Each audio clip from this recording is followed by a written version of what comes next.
never was going to throw this like last chance dance, this sort of thing where everyone's going to say everyone's going to list who they were interested in, and you got to list up to 10 people, and if 2 people liked each other, they would like let you know right before the dance. It's really juvenile, but there was this girl, Nicole, in one of my classes that I was like convinced was going to list me, and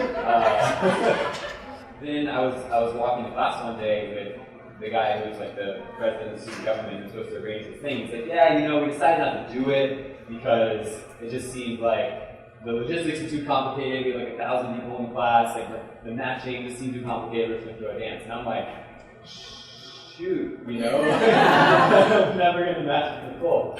So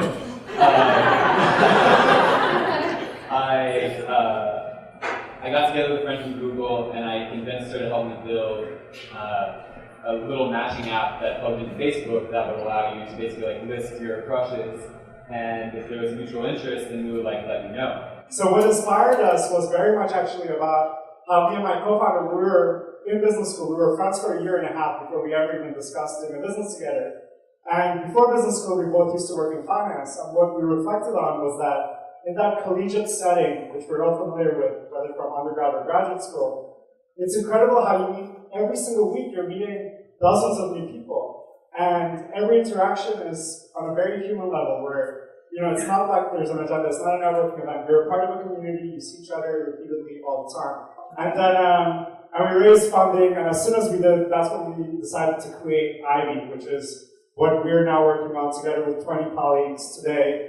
It's nice to bring people together without, being making too much of a context around like, oh, this is networking, or this is dating, or this is about this topic. It's much more about come meet amazing new people and do great things. And if that leads to dating, that's great. If that leads to new business, that's also good. I mean, it's amazing to see, members getting married on the one hand and other members investing in each other, starting businesses together on the other hand. And one night I was out to dinner with a colleague of mine and friend, and I'd excused myself from the table, and he'd scribbled on the back of his business card, "Want to have dinner?" And he slid it to a woman as we were leaving the restaurant.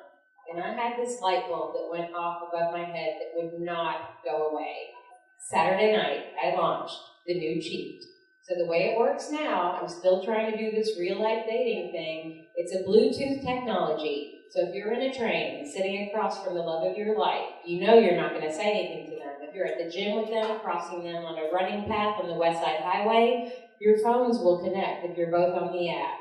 So without an internet connection, anyone in a 30-foot radius, anyone that's in this room right now, if you all had the app, your phones would be going nuts, saying, "You just missed Lori Z," immediately as you pass each other. I've been in the industry for about 6 years at 2 different companies, and I think what I've observed and time again is that whatever people think they want or say they want, when it comes to actually what they do, their actions and who they're attracted to, it rarely ends up being the same thing. There's a seemingly unending number of different types of initial messages or different types of stories people will tell each other, or anything that will sort of kick off the quality conversations that we see. Do you feel like people are coming to online dating for different objectives than they were like 2 or 3 years ago? By and large, things are probably similar. I mean, I think that the biggest change has been the proliferation of all these new mobile apps. And the new mobile apps have certainly sort of set the expectation a lot higher for how fast, you'll be communicating with people, how fast you'll be potentially going out on a date. Like certainly for us, for OkCupid, one of the big challenges has been to retain that level of, making sure people are getting good matches, making sure people are engaging with the question and answer part of the site. But while also sort of fulfilling this expectation that you're not going to be sitting there for an hour before you actually get to talk to somebody. So Lori, so you have been helping people shape their online dating profiles for 6 years, in which time the swipe has emerged. So what is your work like now in the era of the swipe? Well, we actually had to change some of our services because we're a personal service and we help people with the technology, right? We help them navigate technology. So I find today that people are on 2 to 3 platforms. It might be 2 sites and an app, or 2 apps and a site, or 1 site, 1 app.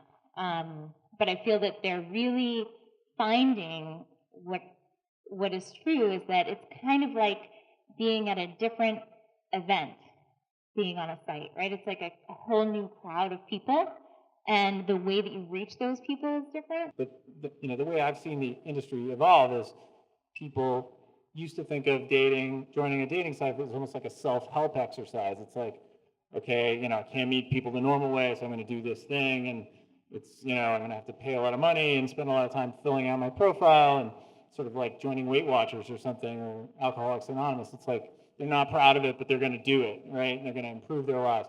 Now dating is like these apps. It's like an entertainment. It's fun. I had a guy once tell me that just because someone liked skiing and he didn't like skiing, that he didn't want to message them back. I mean, the things we look for the reasons to say no when we look at a profile. We don't look for the reasons to say yes.